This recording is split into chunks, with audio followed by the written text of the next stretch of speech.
In the last month, there have been at least 45 mass shootings reported across the U.S. The way that's categorized for this purpose is that 4 people have been shot, either killed or injured. A mass murder would involve 4 people or more being killed.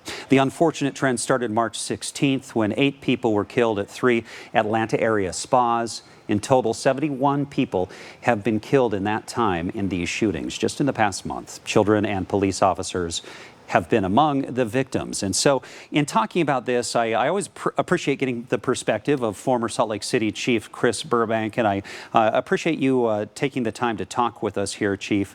I know that you have this big picture view of policing and how we deal with violence in our country. So first, just let's jump in at that level and your reflections on what we're talking about here.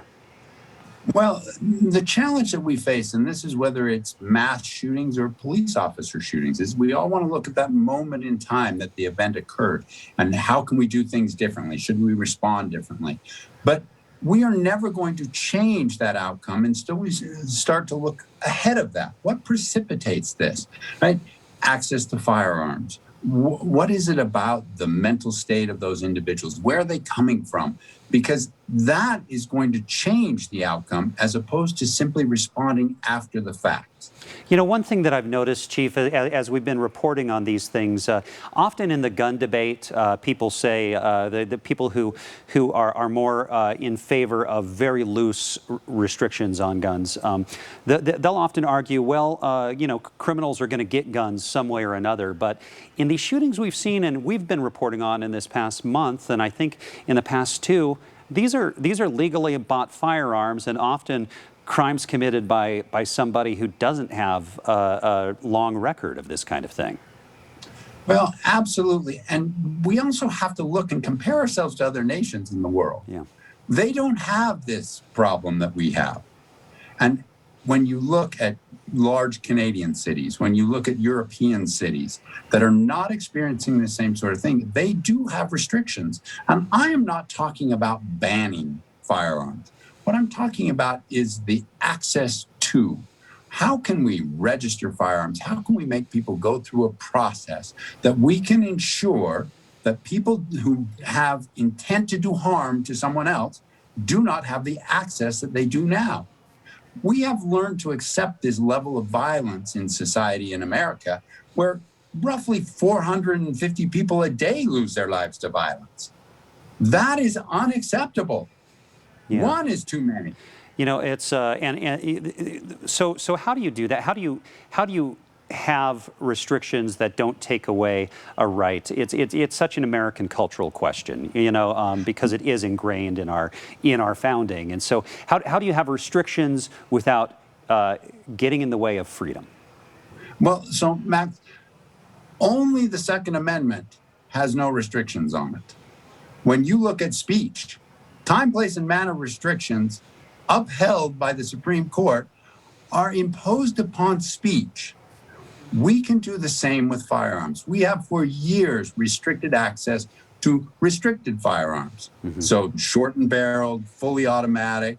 These are the types of things that we can restrict. And it's just a matter of registering. Yeah. Right? You can still have access to those, but you're going to register and make sure that your background is such that those weapons are not going to change hands just in the back alley somewhere.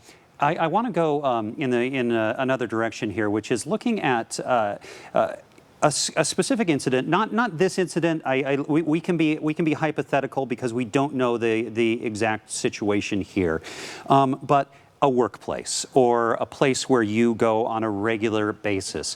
What should you be thinking about in terms of your awareness of people around you, your awareness of the culture around you, and even thinking about, well, if something happens, this is what I should be ready for?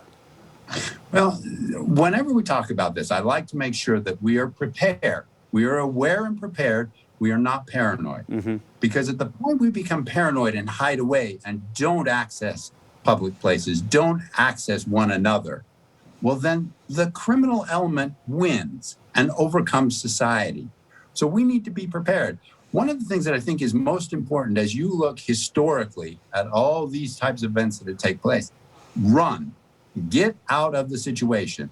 Do not hide unless that's a last resort from you. If you hear gunfire or see actions going on over here, run in the opposite direction as fast as you can and get outside and call the police. Don't shelter in place.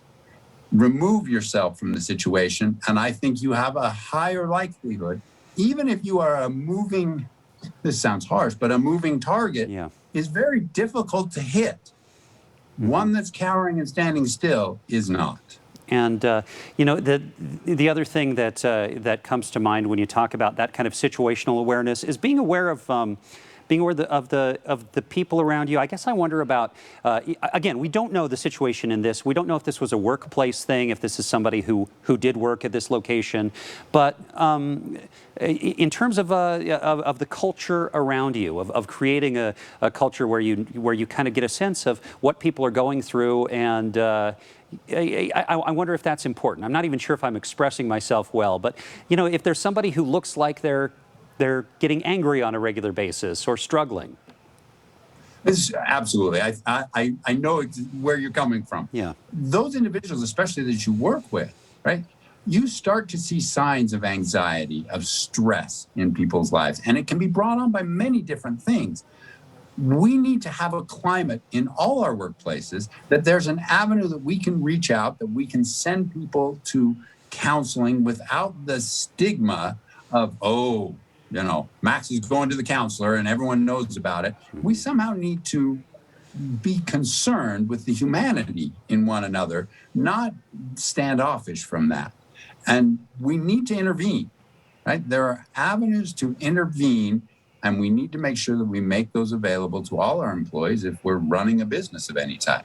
All right. Well, I could always just go on forever with a conversation with you, but we are out of time. So former Salt Lake City Police Chief Chris Burbank, and now working with the Center for, now let me get it right, Center for Policing Equity, is that? That is correct. Yeah, and working on a lot of these important issues. We appreciate your time.